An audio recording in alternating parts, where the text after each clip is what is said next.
factories all over the country, this was a common sight at quitting time not so long ago. Today, we see a different scene. Women have joined the men in the production lines, and the percentage of women in industry is expected to be much higher very soon. Millions of women who have never before been employed in industry are now enlisted in the nation's labor forces. They are stepping in wherever they are needed to do a man's job. Women in general are not as strong as men, but with the right equipment adjusted to their capabilities, they can do just about the same work as men. Their employment, therefore, requires all the health and safety precautions necessary for men, plus some extra measures.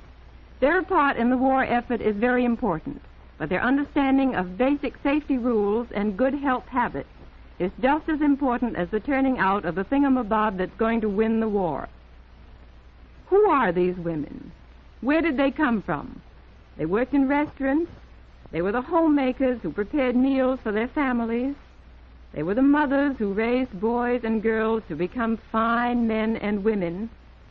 They worked in offices. They liked fun and music and peace. But a couple of madmen came along and made them angry. Some sent their menfolk to active duty and then took jobs to help the war effort. From all walks of life they came to help make secure our way of living. Who are these women? We are these women. When we first went to work, we were told what was expected of us in the way of good health habits and safe practices. We were told that wearing proper, sensible clothing was a very important item in our new work, and the necessity for wearing the right apparel was pointed out to us.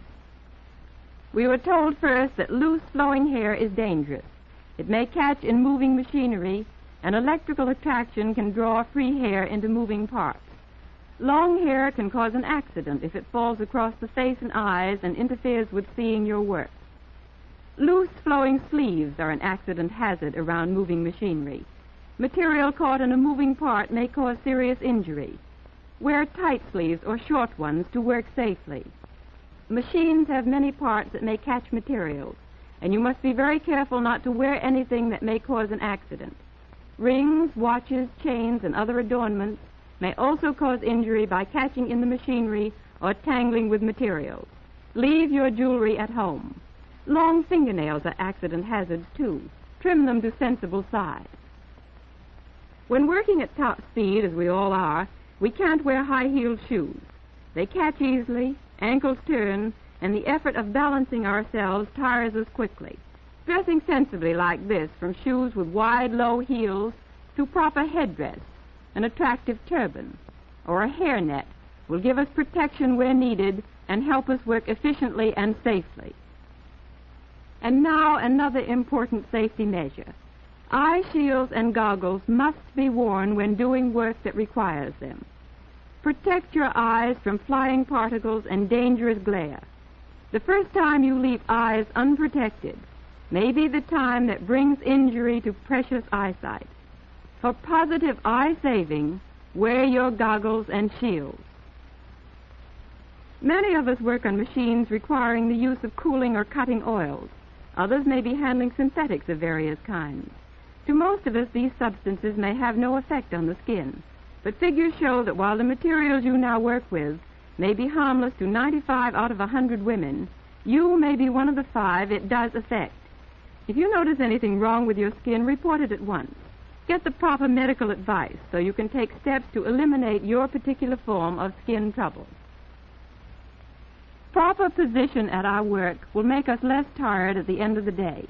Sitting with bent back will cause unnecessary fatigue and strained nerves. Straighten up. Keep your back straight, but not rigid. Relax. Keep a flat back for comfort. Shift your position on your chair frequently. This debutante slouch may be alluring at some social function, but hours spent standing in this position will cause backache, strain, and perhaps more serious trouble.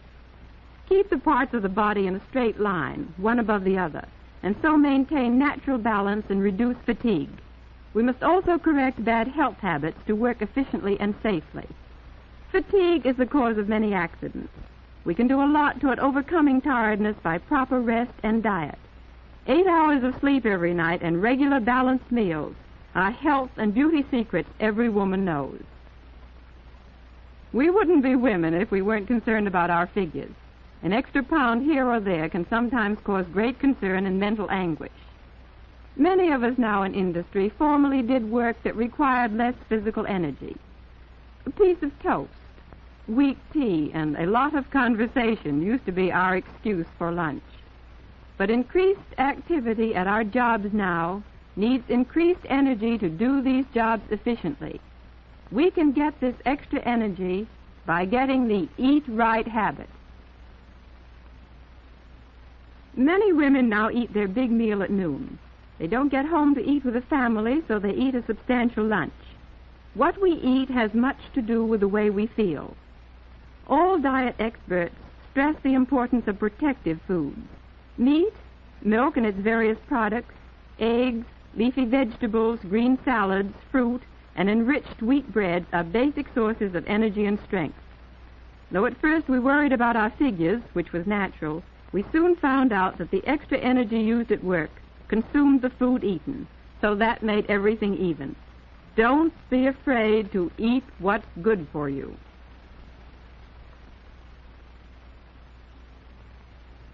An injury, however trifling it may seem, must be reported at once. Infection and untold suffering may result from a harmless-appearing scratch, so let some competent person decide how serious it is.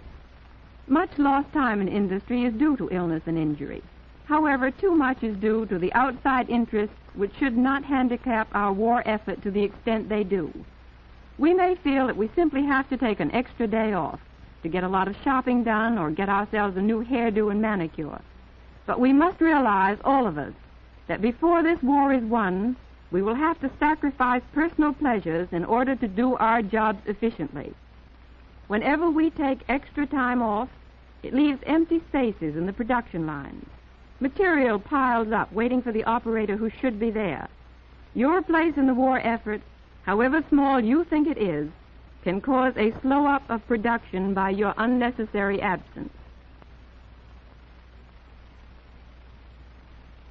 The only way we can keep vital materials flowing in a steady stream to our sons, brothers, husbands, sweethearts, and neighbors on the battle lines is to stay on the job. Practice good health habits, work safely, and keep up our end of the job. That's our part in bringing about a quick victory and a quick return of our loved ones. History challenges us. Just as pioneer women followed their husbands to new lands and took up muskets to defend their homes built in the wilderness, so today are women doing their part. Some in the auxiliary armed forces, some as nurses, some taking up tools in the war effort at home. We women in industry are a vital part of the bulwark of national strength. We must resolve to work hard in our important places in the fight to bring about a lasting peace. The threat of hard-working women in the production of materials must make our enemies afraid of our day of victory that is sure to come. Our enemies must be made to feel the mighty power of women, the women behind the men, behind the guns. Our enemies must know that for them there is danger. Women at work.